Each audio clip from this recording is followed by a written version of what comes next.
अंतर्राष्ट्रीय राम कथा संग्रहालय अयोध्या में क्या है पूरा ढंग से सजाया हुआ है। अब क्या खास देख रही थी? अ, जैसा आप जानते हैं कि अंतर्राष्ट्रीय रामकथा का जो भवन था पहले, वो अंग्रेज शैली में था। उसको हम लोगों ने परिवर्तित किया भारतीय शैली में। चूंकि ये श्री राम अंतर्राष्ट्रीय राम कथा संग्रहालय होने वाला है, तो उसकी तो पहली ही गति ये थी कि वो अपने भवन में विराजमान हो। तो भवन का स्वरूप उस ढंग से दिया गया। और ये कार्य हमारा जो है, हम लोगों ने टारगेट किया है कि 30 मई तक सारे सिविल कार्य समाप्त हो जाएंगे। तदनुपरांत हम लोग डिस्प्ले करना शुरू कर देंगे। डिस्प्ले इन द सेंस कि हमारी गैलरियां वीथिकाएं, उस पे हम लोगों ने 5 वीथिकाओं पर पूर्ण रूप से काम कर लिया है। और आगे वीथिकाओं पर लैब में काम हो रहे हैं, कंजर्वेशन लेबोरेटरी में काम हो रहे हैं। तो हम उसको उस पर जल्दी से कार्य शुरू करेंगे। ये 30 तारीख को, चूंकि सिविल में, चूंकि पांडुलिपियां हैं, मैन्युस्क्रिप्ट हैं, टेक्सटाइल हैं, पत्थर के चीजें हैं। तो ऐसी चीजों में क्या होता है कि ये जो धूल कण है ना, वो उनको बर्बाद करता है, उसके क्षय होता है उससे। तो क्षय से बचाने के लिए ये कार्य समाप्त हो जाए तो हम डिस्प्ले में शुरू करेंगे। तो हम समझते हैं कि जल्द ही अयोध्या पूरे विश्व को ये कहेगा, आइए हमारे पास भी एक संग्रहालय है जो अनोखा है, विशिष्ट है, और अपने चरित्र के लिए ज्यादा ही अयोध्या को परिमार्जित और क्या कहते हैं, गौरवशाली बनाता है। हाईटेक बन रहा है जो कि देश और दुनिया में चर्चा का विषय बनने अब वाला है। जैसे कि इसमें जो न्यू अद्यतन तकनीक है, उसका प्रयोग कर रहे हैं। भारत में या ही नहीं बल्कि विश्व में पहली बार हम लोग 7D टेक्नोलॉजी लेके आ रहे हैं। कोई किसी भी संग्रहालय ने 7D टेक्नोलॉजी नहीं यूज की है। हम अपने संग्रहालय में उसको प्रयोग कर रहे हैं। और वो अपने आप में अनूठा होगा। इसी तरह से दिव्य दर्शन जो है, दिव्य दर्शन हमारा एक प्रकल्प है, जिसमें कि भगवान को दर्शन करने के लिए जब आप आते हैं, तो आपके पास समय नहीं होता है या समय दिया नहीं जाता है, तो आप यहाँ आके उसके पूर्ण वैभव को देख सकते हैं। वो उच्चतम तकनीक जो है, उसके माध्यम से हम दिखाएंगे। फिर हम अंतर्राष्ट्रीय संग्रहालय में हनुमान जी की भी हनुमान की वही, हम जो 7D वाली टेक्नोलॉजी यूज कर रहे हैं, तो उसका नाम ही हमने रखा है संकट मोचन। उस बीथिका का नाम ही है संकट मोचन। और ये संकट मोचन जो है, हमारे भी संकट मोचक होंगे, क्योंकि उनके मार्फत से ही ये कथा फैलेगी। और संकट मोचक वो है, संकट मोचन नाम ही है उनका। तो उसकी कृति सुरभित होगी। और 7 इसलिए हम लोगों ने उनको ही चरित्र बनाया कि उसके उनके ऐसा विश्वव्यापी वैज्ञानिक, उदार चेता और शौर्य वाले लोग कहीं है नहीं। उसका नाम पहले हमने रखा था ओडिसी ऑफ हनुमान। बाद में सहमति ये बन गई कि हम लोग उसका नाम संकट मोचन ही रखें। और वो 7D तकनीक से, 7D टेक्नोलॉजी से है। जल्द ही अ, श्रद्धालुओं को मिलने वाला श्रद्धालुओं को, मैं यहाँ श्रद्धालु तो नहीं बोलूंगा, दर्शकों को बोलूंगा। श्रद्धालु तो मंदिरों में होते हैं, लेकिन अयोध्या गर्व करके यह तो कह सकती है कि हम जल्दी ही आपके लिए प्रस्तुत होने वाले हैं। है। तो पांडुलिपि के लेकर के काफी विज्ञापन दिया गया था। अभी तक कितने पांडुलिपि के लोग और कहाँ-कहाँ के लोगों ने संपर्क किया, कैसे पांडुलिपियां मिल रही जय श्री राम। पांडुलिपि संग्रहण जो है, ये हमने इसको यज्ञ का नाम दिया है। और यह यज्ञ जो है सतत है, ये चलता रहेगा। और इस यज्ञ में जैसे जैसे हवि पड़ रहा है, वैसे वैसे इसका धूम जो है, जगत को कल्याण के लिए हम और अयोध्या के गौरव बढ़ाने के लिए हमारे पास आ रहे हैं। अभी तक हमसे करीब 90 से 95 लोगों ने संपर्क किया है। सीरियसली जो गंभीरता से लोग हैं, वो 14 से 15 है। अब उसके बाद हमारी एक प्रक्रिया है, जैसा आपने देखा होगा विज्ञापन में भी हमने कहा है कि वो 6-7 मानकीकरण, एसओपी जिसको कहते हैं, स्टैंडर्ड ऑपरेशन प्रैक्टिस। तो वो हमने मानकीकरण किया है कि 7-8 उदाहरण देंगे। और हमारे पास एक अनुभवी, विश्व ख्याति प्राप्त एक्सपर्ट्स, विशेषज्ञ हैं, जिसमें कि केंद्रीय संस्कृत विश्वविद्यालय के वाइस चांसलर, भारत दर्शनम के डायरेक्टर, मैन्युस्क्रिप्टोलॉजिस्ट डॉक्टर सतव्रत त्रिपाठी जी, बापत जी, श्रीधर बापत, जो भंडारकर ओरिएंटल रिसर्च इंस्टीट्यूट के हैं, और जो है oriental research institute Gaikwad research institute के जो डायरेक्टर हैं वो बड़ौदा, गुजरात, ये लोग उसके समिति के मानक सदस्य हैं। और माननीय नृपेंद्र मिश्र जी, जिनकी क्षेत्र छाया में हम लोग काम कर रहे हैं, वो तो स्वाभाविक रूप से उसके अध्यक्ष हैं ही। तो हम लोगों ने ये निर्णय लिया, हम लोग के पास ये जो पांडुलिपियां आई उसके विषय में हम लोगों ने उस पर गहन अध्ययन किया, और कुछ बातें हुई जो गूढ़ हुई हैं कि कुछ पांडुलिपियां जो हमारे अयोध्या के अयोध्या के परिवार के तरफ से आने वाली है, वो तो सहमति हो गई कि हम उसको संग्रहित करेंगे।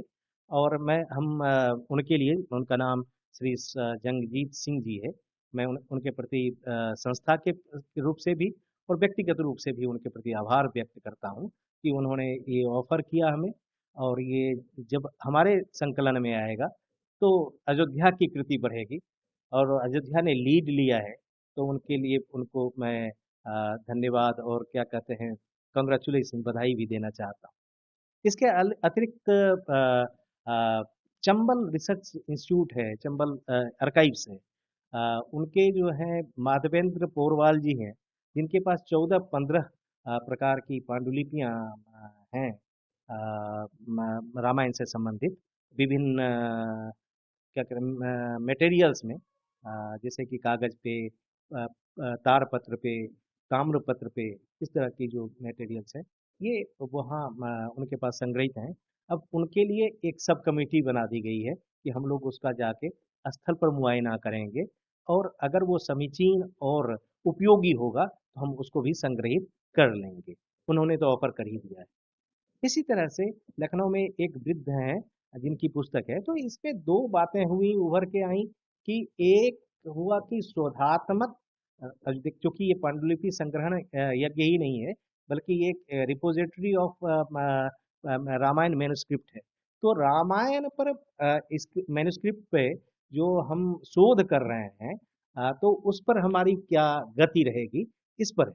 तो वो कई संस्थाएं हैं जिसे आपकी ये अपनी प्रति है, आप नहीं देना चाहें तो क्या है कि आपकी प्रतिकृति तो हमको मिल सकती है, और आजकल साइंटिफिक मेथड आ गए हैं प्रतिकृति करने के लिए, तो वो हमें यहाँ मूल के तरह ही दिखाई पड़ेगा, तथापि मूल मूल ही होता है और प्रतिकृति प्रतिकृति ही।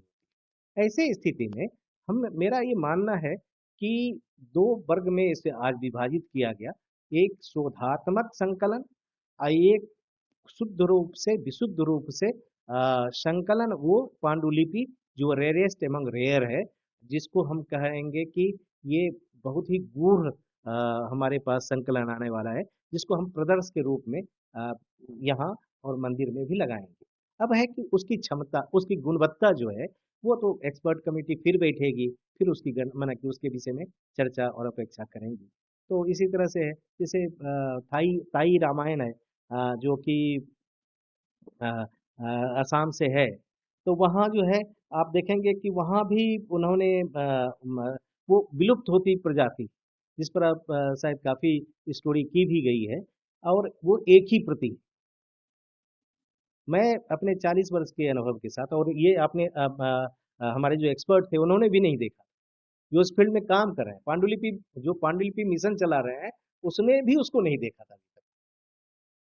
तो ऐसी चीज अगर हमारे संग्रहण में आ जाएंगे तो हमारे लिए बहुत अच्छा हो जाएगा। और मैं एक चीज और बताऊंगा आपको, आपके दर्शकों के लिए, हमारे भारत में रामचरित और राम कथा लिखने की एक विचित्र और बड़ी भावनात्मक प्रथा है। और इस क्रम में मैं बताऊं कि कम से कम 309 तरह के रामायण पूरे विश्व में विख्यात है। रामायण और राम कथा 309, 309, इतना हम लोगों ने शोध किया है। और मैं आपके लिए पढ़ूं अगर, मेरे पास उसका डाटा एक है आपके लोगों के लिए, तो अब देखिए, मूल में जो है, मूल में तो वही है, वाल्मीकि रामायण है, और जो प्रवृत्ति काल में जिसने राम कथा को फैलाया वो रामचरितमानस है, और अध्यात्म रामायण है, और फिर अब जैसे हम क्षेत्र भौगोलिक क्षेत्र के हिसाब से चलते हैं या राज्य वार चलते हैं, तो जम्मू कश्मीर में जैसे रामावतार चरित है, शंकर रामायण है, विष्णु प्रताप रामायण है, रामायण ए शर्मा है, अब फिर ताराचंद्र रामायण है, अमर रामायण है। इतना तो केवल कश्मीर में रामायण मिल रहा है। और इसी तरह से हिमाचल प्रदेश में अगर चलेंगे तो लोक कथा है, पंजाब में रामावतार है, उत्तराखंड में पौरी रामायण है, हरियाणा में हरियाणवी रामायण है, उत्तर प्रदेश में रामचरितमानस तुलसीकृत है, इसके अलावा राजस्थान में श्री किंकर रामायण है, और बिहार में चलें तो मिथिला भाषा में रामायण है, रामेश्वर चरित मिथिला रामायण है, जानकी रामायण है, मिथिला रामायण है, मैथिली रामायण है, सीता रामायण है, सीतायन है, अंगिका रामचरितमानस है, राम कथा है।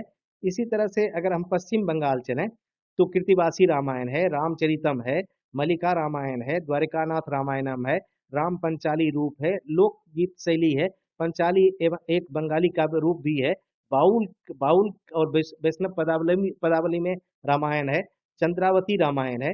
ये तो मैंने पश्चिम बंगाल का। उड़ीसा में जैसे कि जगमोहन रामायण है, दंडी रामायण है, बिलंका रामायण है, और बाला रामायण है, बीसी रामायण है, खोंट रामायण है, रघुनाथ विलासा है, वैदेही सा विलासा है।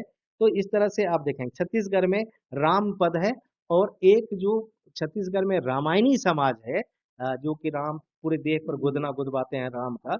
हाँ, वो आदिवासी हैं, पूरे देह पर गुदवाते हैं, वो रामायणी है, तो उनके अपने रामायण।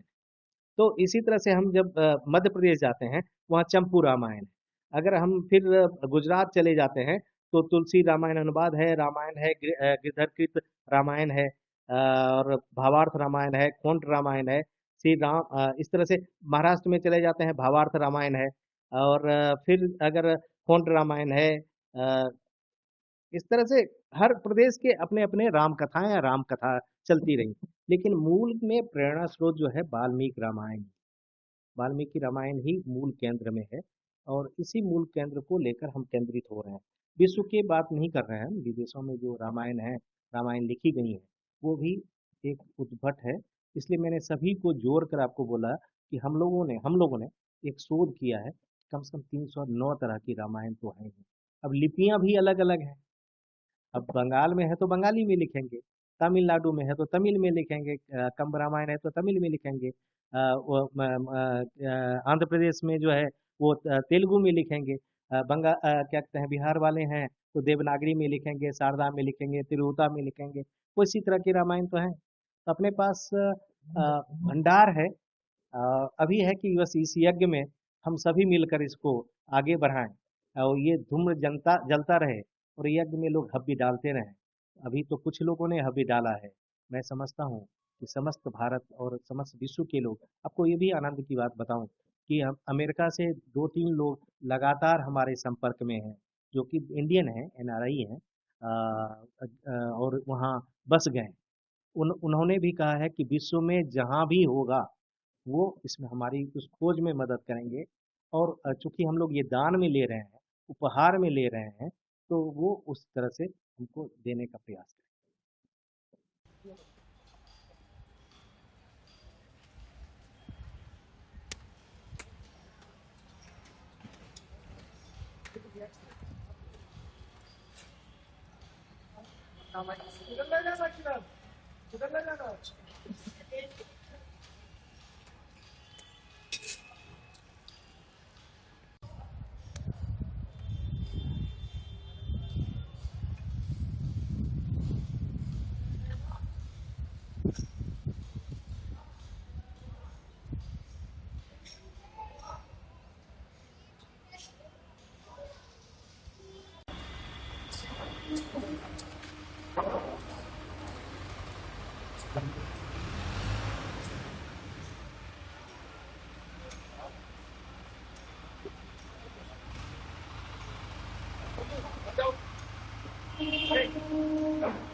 ऊपर की जातियाँ आदि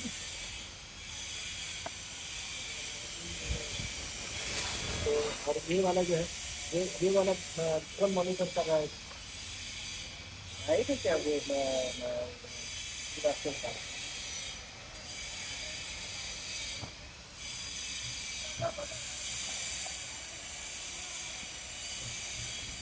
मैं हम लोग डिस्कशन स्टेज पे आ जाते हैं